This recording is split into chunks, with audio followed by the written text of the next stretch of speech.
Peace be with you. The sun has gone down. The gates are shut. The world of men has stopped its spinning. You have walked through the noise of the day. You have navigated the traffic, the voices, the friction. But now you are inside. Take a moment to acknowledge the transition. You are no longer out there, you are in here. The walls of this room are thick stone. The air here is still. The candle flame is steady. You are safe. Leave the chaos outside the door. The demands. Imagine for a moment that you are entering a monastic cell in a high tower. It is a place of utter simplicity. There are no screens here. There are no notifications. There is only the stone, the wood, and the presence. Saint Catherine of Siena spoke of the interior cell, a place inside your own soul that you can retreat to, even in the middle of a crowd.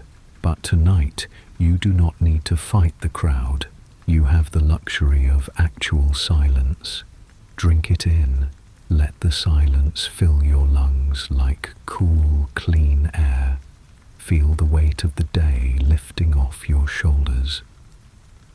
The medieval monks understood something we have forgotten. They knew that the transition from work to rest is sacred. They created rituals for it. The ringing of the bell, the washing of hands, the changing of clothes. Each action was a statement. That world is ending. This world is beginning. You can do the same right now, even without ritual. Simply acknowledge it. Say it internally. The day is over. I release my claim on it. Visualize the heavy coat of responsibility sliding off your back and falling to the floor. You do not need to carry it for the next 8 hours. It will be there tomorrow, or it will be gone. But for now, it is not yours to hold. Think of how much energy you spend holding yourself together during the day. You hold your expression neutral in difficult conversations. You hold your patience when it wants to snap. You hold your fears at bay. You hold your body upright when it wants to collapse. All day long, you are a dam holding back a river. But now the dam can open, the river can flow, you can let go. Let us prepare the body for rest, for the body is the first fortress. St. Thomas Aquinas teaches that the soul and body are one composite substance. He rejected the Platonic idea that the body is a prison. No, the body is the temple. The body is the instrument. When the body fights the rest, the soul remains agitated. So we must command the body to yield. Thomas understood that we are not ghosts trapped in machines. We are incarnate spirits. What happens to the flesh happens to the soul, and what happens to the soul shapes the flesh. This is why the incarnation matters. God himself took on a body. He blessed matter by entering it. Your body is not an obstacle to holiness. It is the pathway. Feel the mattress beneath you. It is solid. It is holding you. You do not need to hold yourself up. Gravity is a gift from God. Surrender to it.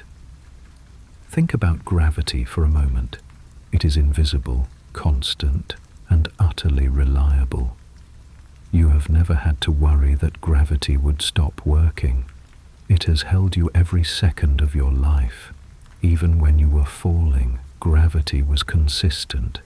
Even in your failures, the laws of physics remained. God's love is like that, more reliable than gravity, more constant than the speed of light.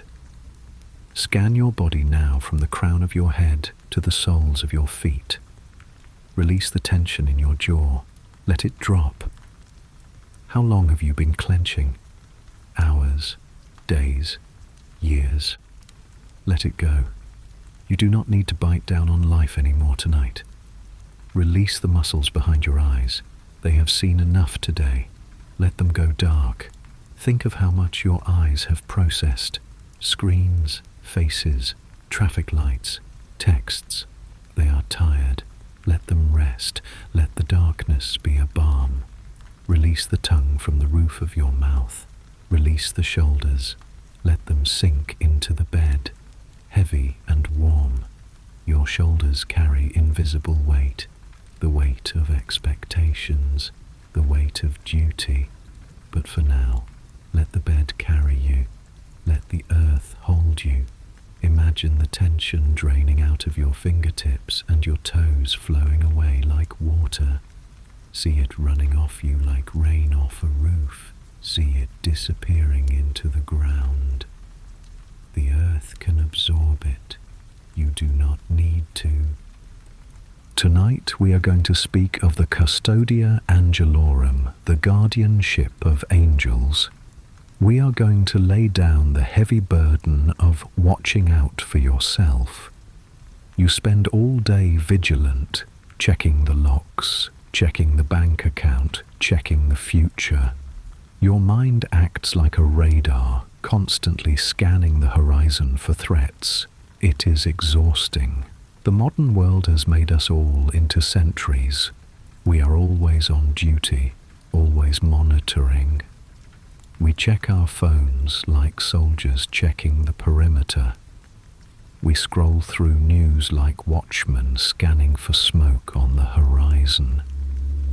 We have become our own security system, and we never clock out. It is a weight no human creature was meant to carry alone. But St. Thomas Aquinas invites you to close your eyes. He tells you that you are not the only watcher in the room. There is another set of eyes here, eyes that do not grow heavy, eyes that see in the dark, eyes that behold the face of God and your sleeping form simultaneously, without division of attention. You are not alone. You are guarded. The shift has changed. You can sleep now. Thomas sits at his desk in the tower. The parchment before him is rough. The ink is dark. He writes of the danger of the world. He calls life via Periculosa a dangerous road. He writes, "Man in this life is in the state of a wayfarer, and on this road he is threatened by many dangers, both from within and without." Think about that phrase. Wayfarer, not a settler, not a homeowner, a traveller. You are passing through. This is not your final destination. The dangers Thomas speaks of are real. He does not minimize them. He lived in a world of plague, war, and religious conflict. He knew about physical danger, but he also knew about the interior dangers, the temptations, the despair, the acedia, that spiritual exhaustion that makes you want to give up. Thomas knows the road is hard. He knows the human soul is fragile. He knows about the pitfalls that you cannot see, the spiritual tripwires, the exhaustion of the climb. He knows that tonight you feel the weight of your own vulnerability. You feel that the walls of your life are thin. You feel small against the magnitude of the universe. Perhaps today you received bad news. Perhaps you made a mistake. Perhaps you looked at your reflection and saw age creeping in. Perhaps you felt your own mortality. Perhaps you are facing a decision that feels too big. Perhaps you are alone when you do not want to be. Perhaps you are surrounded by people but still feel lonely. But Thomas does not leave you there in the exposure. He writes the solution. Therefore, as guardians are appointed for men who have to pass by an unsafe road, so an angel is appointed to each man. Let us dwell on this appointment. This was not a random selection. This was not a generic assignment. Think about the word appoint. It implies intention. It implies authority. It implies care. When a king appoints a guardian to a prince, he does not choose carelessly. He selects the most loyal, the most skilled, the most devoted. St. Thomas teaches something startling about angels in the Summa. He teaches that each angel is its own species. Human beings share one nature. We are all the same kind. We have individual personalities, but we share the same human essence. But angels are so immense, so unique, that each one is a universe unto itself. One angel is as different from another as a lion is from a rose. Think about what this means. There are not types of guardian angels. There is not a factory producing identical protectors. Each angel is a unique masterpiece, and one of these unique, unrepeatable masterpieces was designed for you. Before you were born, God knew you. Before your parents met, before the foundations of the earth were laid, God knew the specific shape of your soul. He knew your specific fears. He knew exactly what kind of comfort you would need on this very night. He knew the particular way you would struggle, the specific temptations you would face. He knew the unique constellation of gifts and wounds that make you who you are. And knowing this, he turned to the choirs of heaven.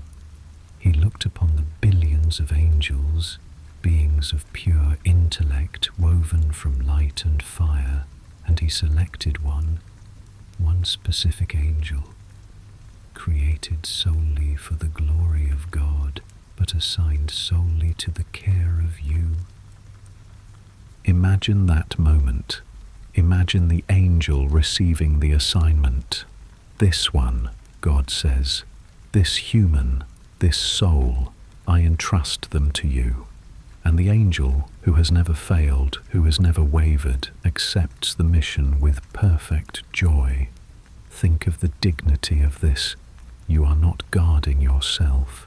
You are being guarded by a Prince of Heaven. This being has seen the face of God from the dawn of creation. He has watched empires rise and fall like tides. He has seen stars burn out. He was there when the pyramids were built. He was there when Rome fell. He has witnessed every human drama, every war, every love story, every tragedy. He possesses an intellect that never fogs, a will that never wavers, and a power that is restrained only by the gentle hand of God. Thomas teaches that angels understand things instantly and completely. They do not reason step by step like we do. They simply see. They do not learn. They know. And yet, his entire towering intellect, his entire will, is focused right now on your breath, on your heartbeat, on your rest. Why would God do this? Why assign such a powerful being to such a small creature? Because of love. Because in God's economy there is no such thing as a small soul. Because each human person is made in his image, and that makes you royalty. Because God does not want you to walk the Via Periculosa alone. He sends a companion who knows the way. Imagine him standing in the room. He does not take up space like a physical object. He does not displace the air. Thomas teaches us that angels are not in a place like a body is. They are in a place by their power. He is here because he is acting here. He is applying his protection to this room like a seal. Visualize a dome of silence over your bed. The noise of the world hits it and slides off. The stress of the news hits it and dissolves. The anxieties that chase you all day long arrive at the threshold and cannot enter. The angel is the architect of this silence. He is the sentry who does not sleep so that you may be the traveler who rests. You are the VIP of the cosmos tonight. You have a detail. You have a guard. Accept his service.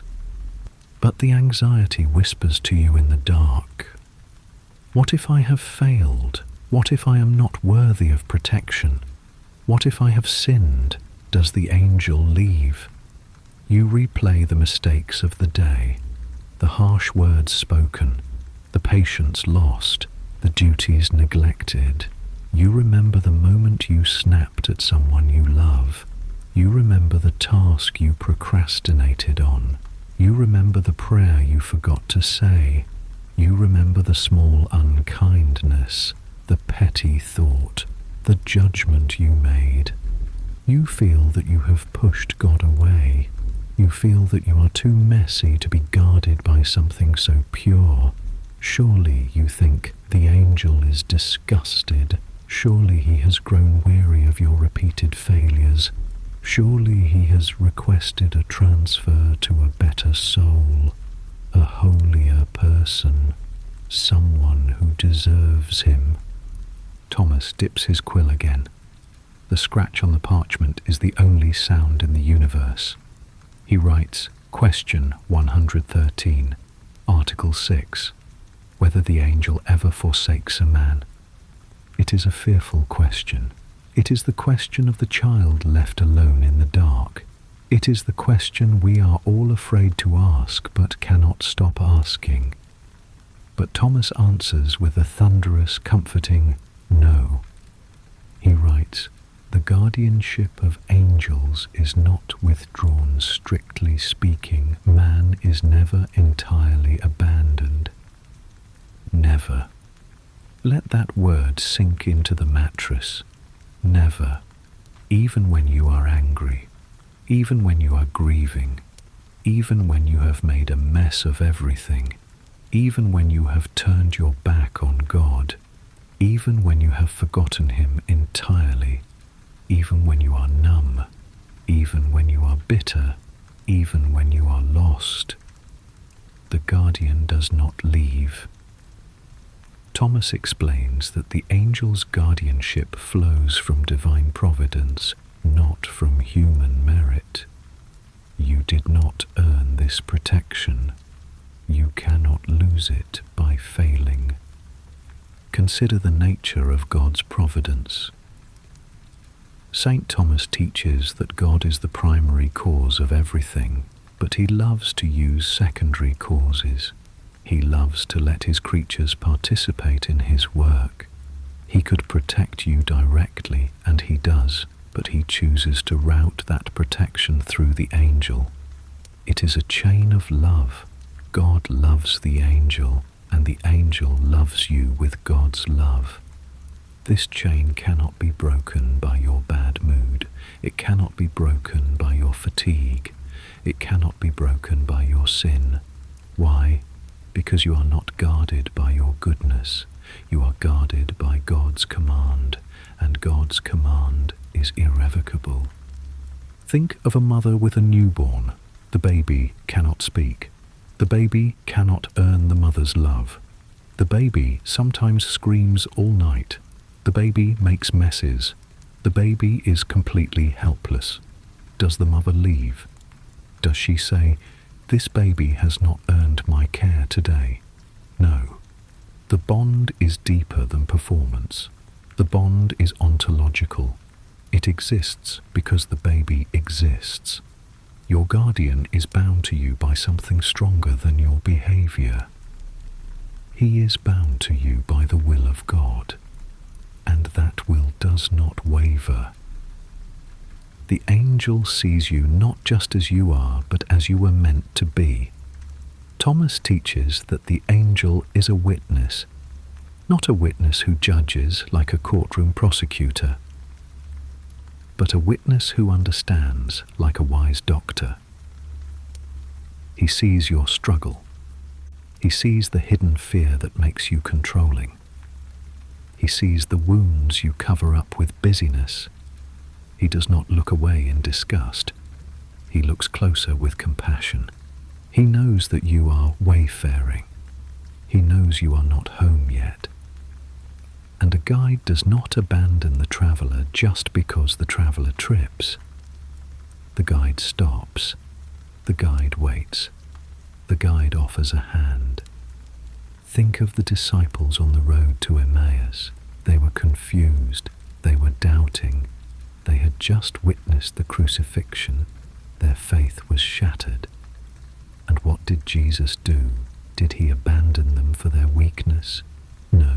He walked with them. He explained the scriptures to them. He broke bread with them. Your guardian does the same. He walks with you in your confusion. The angel is not scandalized by your humanity. He understands it better than you do. He knows the clay you are made of. He knows the limitations of your neurobiology. He knows how fatigue affects your patience. He knows how pain makes you irritable. He knows how fear makes you controlling. He sees the whole picture. He sees the causes behind your failures. And he does not judge. He protects. Think of a mother watching a feverish child sleep. The child turns and tosses. The child cries out in a nightmare. The child is sweaty and sick. Does the mother leave? Does she say, "This child is too messy"? No. She draws the chair closer. She places a cool hand on the forehead. She whispers, "I am here." She does not sleep so that the child can. She keeps vigil. Your guardian is that mother. Your guardian is that cool hand. You cannot drive him away. You cannot lose him. He is tethered to you by the diamond chain of divine providence. And that chain has never broken, not once, not ever. Rest in that certainty. You are held, you are kept, you are guarded. He is not alone. St. Thomas teaches us that the heavens are not empty space, they are crowded with glory. He describes a hierarchy, a ladder of lights stretching from your pillow to the throne. We often think only of our own angel, but he is part of a vast family, a celestial army.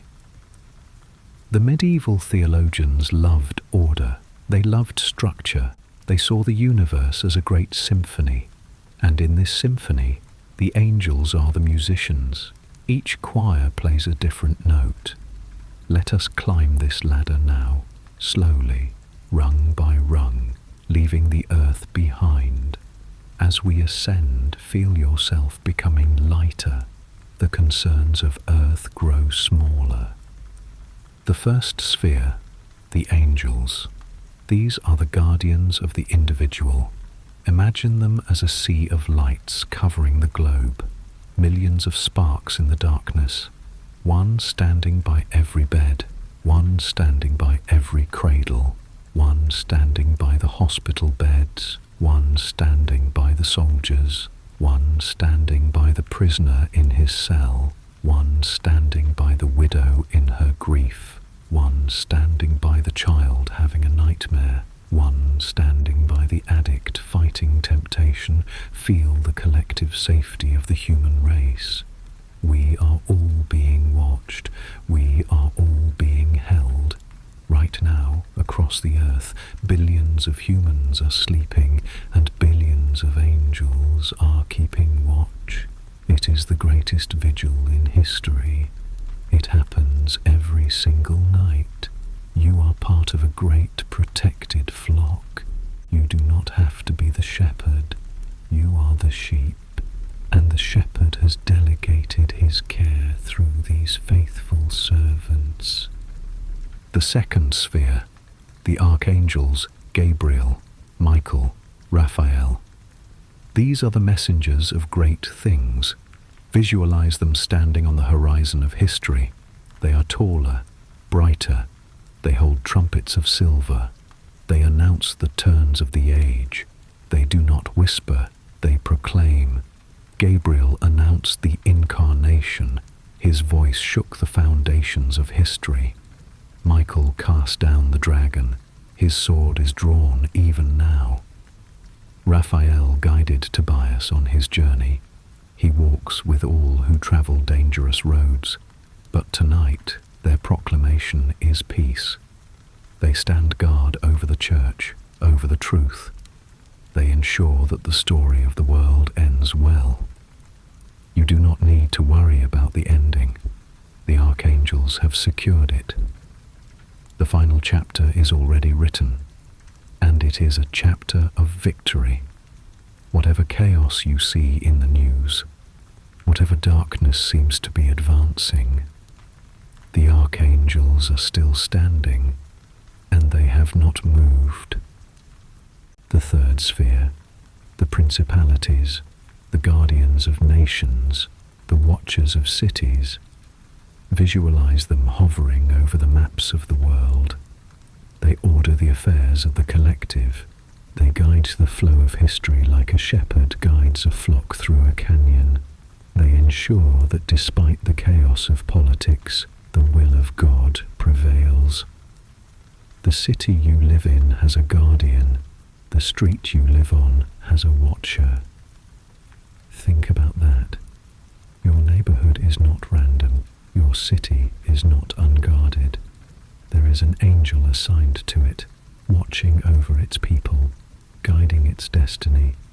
The ground beneath you is hallowed by their presence. Even when the city feels chaotic, there is order at a higher level. Even when politics seem insane, there is a plan unfolding beyond human sight. The fourth sphere, the powers, the warrior spirits. Thomas says they act as a check against the darkness. They restrain the chaotic forces. They hold back the demons. Imagine a great shield wall surrounding the atmosphere of the earth, a barrier of diamond. Nothing evil can pass without permission. The demons rage. They press against the barrier, but they cannot enter, not unless God allows it. And when He allows it only for a purpose that will ultimately serve your good. The powers are holding the line. Because they are vigilant, you can be vulnerable. Because they are armed, you can be soft. You do not need to be a warrior tonight. The warriors are already on the wall. Sleep behind their shield. Rest in the fortress they have built around the world. We are climbing higher now. The air is thinner. The light is brighter. The concerns of earth are fading. We are entering pure order, pure power. The fifth sphere, the virtues, the spirits of motion and miracles. They govern the laws of nature, the orbit of the planets, the growing of the grass, the turning of the seasons. They are the muscles of the universe. They keep the stars burning. They keep the gravity holding. They ensure the sun rises tomorrow. They ensure the tides obey the moon. They do not tire. They do not sleep. For billions of years, they have maintained the machinery of creation, and they will continue. The universe will not collapse tonight. The sun will rise. The seasons will turn. The laws of physics will hold. They keep the machinery of creation running so you can turn yours off. Think about how much trust you place in natural law. You trust that oxygen will still be breathable when you wake. You trust that gravity will still work. You trust that your heart will keep beating. The virtues are why you can trust. They are the maintainers of reliability. The sixth sphere, the dominions, the lords of the angelic host. They do not work, they command. They stand in majestic authority, organizing the duties of the lower angels. They are the architects of the divine government. Pure authority, pure calm, pure order. Imagine a great throne room, silent, vast, organized. The dominions sit in perfect stillness, and from their stillness commands flow. In their presence there is no confusion. There is only the perfect execution of God's will. They are proof that authority does not have to be violent. They are proof that power can be gentle, that order can be peaceful. Relax into their order. The universe is not chaotic, it is governed. Even when your life feels chaotic, there is structure holding it together.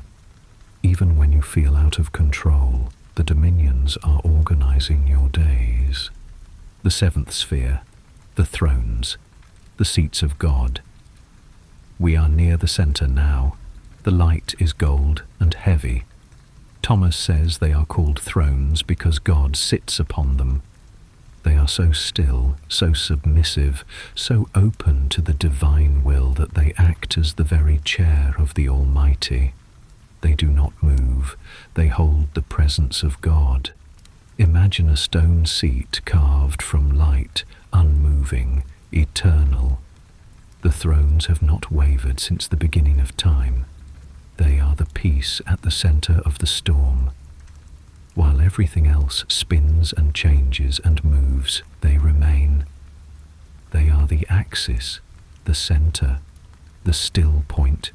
Rest your soul against their stillness. Let their immovability calm your restless heart. You do not need to be still. They are still for you. The eighth sphere, the cherubim, the spirits of knowledge. The name means fullness of wisdom. They do not speak, they see. They gaze eternally into the face of God, drinking in the truth. They are mirrors of the divine mind. They know no confusion. They know no doubt. They have no questions. They have only answers. All the mysteries that torment you, they understand perfectly. All the questions you cannot answer, they have already answered. Why did this happen? They know. What is the meaning? They see it. Where is God in this suffering? They are gazing at him right now. Let their knowledge fill your ignorance. You do not need to figure it out. They already know. And one day you will know as they know. But tonight you can rest in their knowledge. The ninth sphere, the Seraphim, the burning ones. We are at the edge of the uncreated light. Their name means fire. They are the closest to God, and because they are closest, they are the warmest. Thomas teaches that their nature is pure love. They do not just know God, they love him with a fire that never consumes, a passion that never cools. They circle the throne in a rhythm of adoration. Holy, holy, holy. Listen to the rhythm. Holy. It is like a heartbeat. Holy, slow, steady, eternal, holy. The Seraphim have been singing this song since before time began, and they will sing it after time ends. And the song is always fresh. It never grows old, because they are seeing God, and God is infinite. Every moment they see something new. Every moment they fall in love again. You are surrounded by this host, ring after ring of light, shield after shield of protection. You are a small bird sleeping in a great tree. The leaves of the tree are angels, and the tree protects you. The wind howls outside, the storm rages, but the tree does not fall.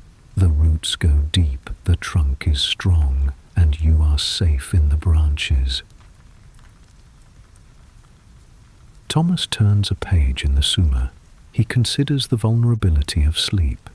When we sleep, we cannot defend ourselves, we cannot reason, we cannot pray.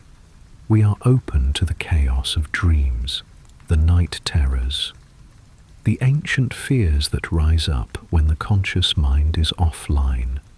You have experienced this, the dream where you are being chased, the dream where you are falling, the dream where you have failed, the dream where you are naked in public, the dream where you are lost. These are not random. They are the fears of the unconscious surfacing. But Thomas writes that the angels have power over the phantasms of the dark. They act as a filter. St. Augustine spoke of the morning knowledge of the angels, the knowledge of things as they are in God, and the evening knowledge, the knowledge of things as they are in themselves.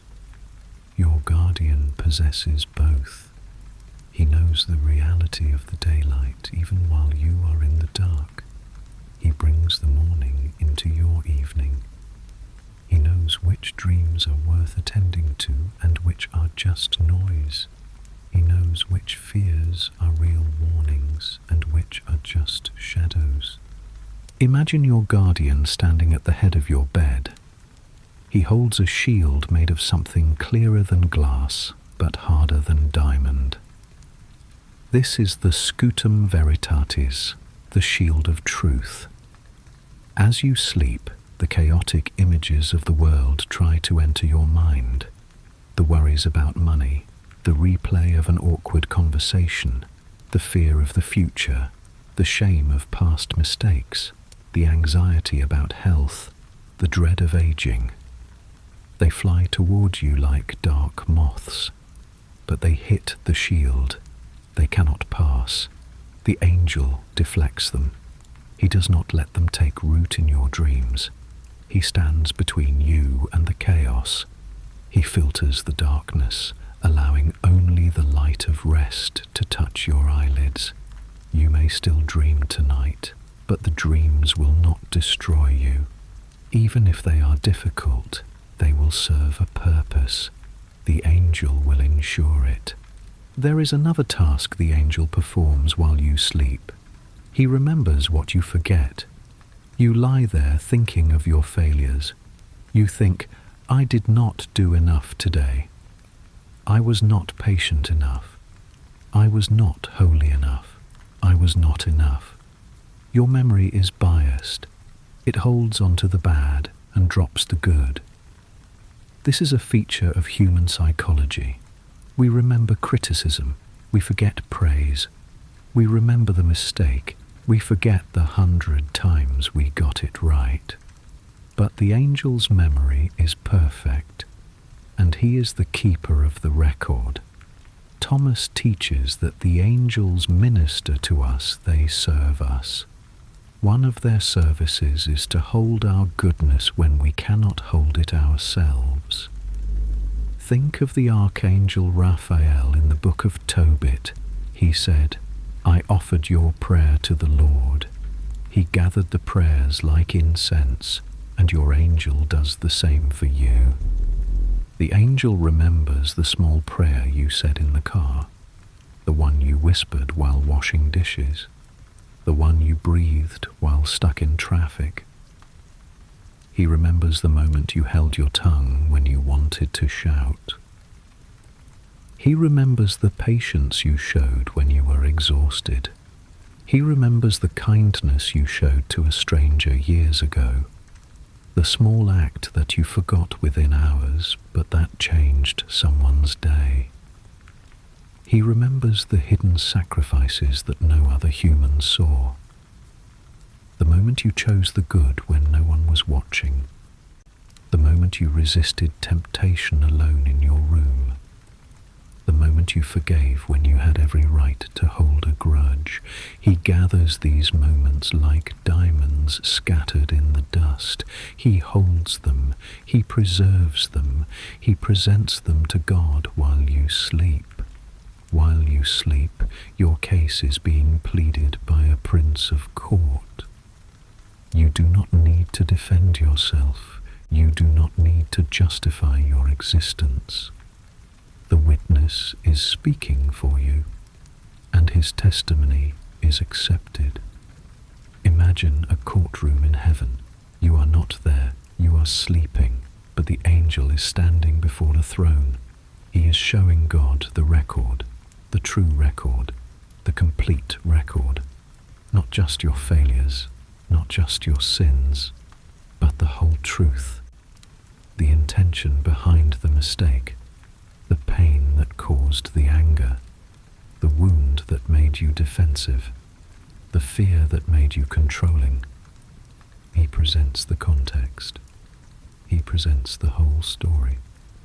And God, who already knows, receives the testimony with love. Rest in the knowledge that you are being defended in high places right now. The trial you fear is not happening the way you think. The judge is merciful, and your advocate is tireless. We are nearing the end of the watch. Thomas closes the book. The candle is almost gone. But there is one last truth to anchor you, the truth of the morning. We are afraid of the future. We are afraid of waking up to the same problems. The alarm will ring. The demands will return. The weight will come back. You fear that tomorrow will be harder than today. You fear that you will not have the strength, that you will fail again. But Thomas reminds us of the providence of the angels. They are not just guards of the night, they are architects of the day.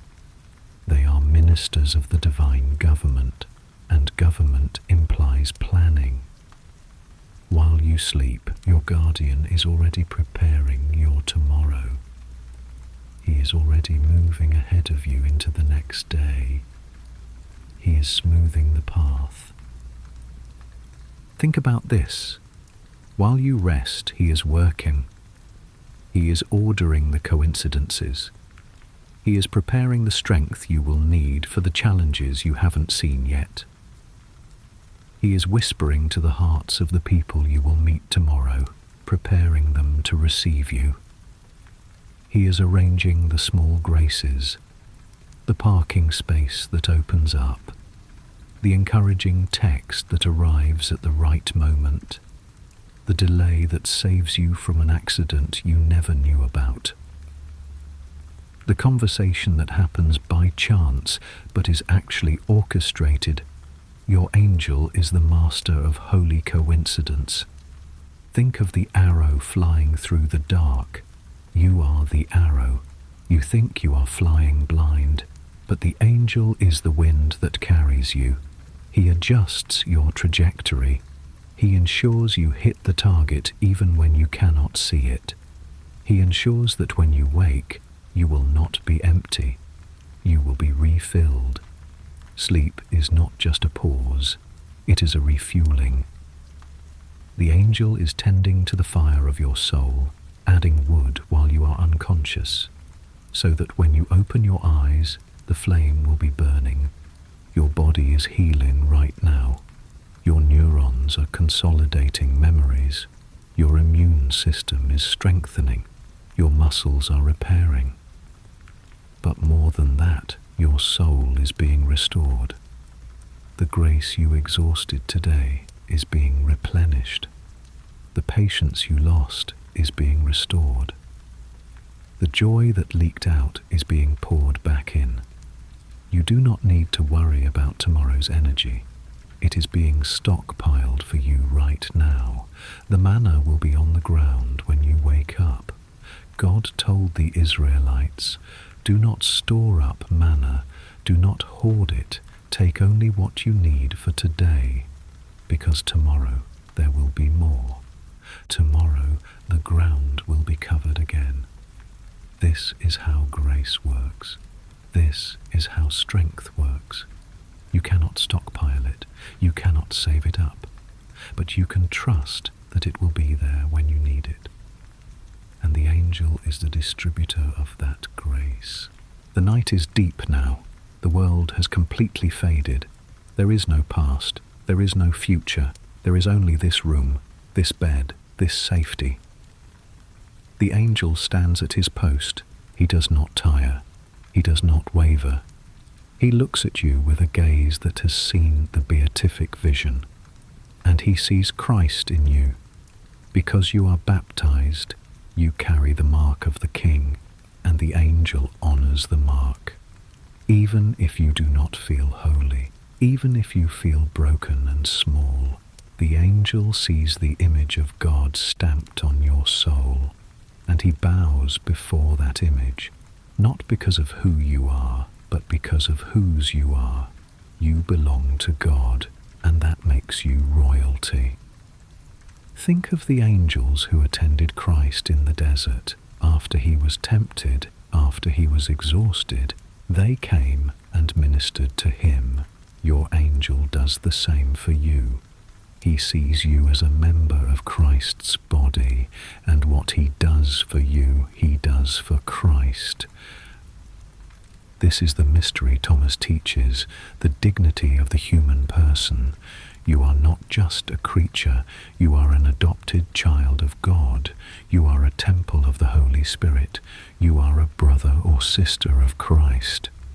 And the angels know this, they see it, they honor it. Rest now. Let go of the need to understand everything. Let go of the need to control. Let go of the need to be vigilant. The watch has been assigned to another. The arguments are over. The logic has held. The fortress is secure. You are loved with an ancient, terrifying, permanent love. A love that existed before you were born and will exist after you die. A love that does not depend on your performance. A love that does not waver with your mood. A love that simply is, like gravity, like light, like truth. The medieval theologians called God ipsum esse subsistens. God does not have being. He is being, being itself, and his love for you is the same. It is not a feeling he has. It is what he is. You cannot fall out of that love any more than you can fall out of existence. As long as you exist, you are held in that love. And the angel is the visible manifestation of that invisible love. He is the hand you can imagine when the hand of God feels too abstract. He is the presence you can visualize when the presence of God feels too immense.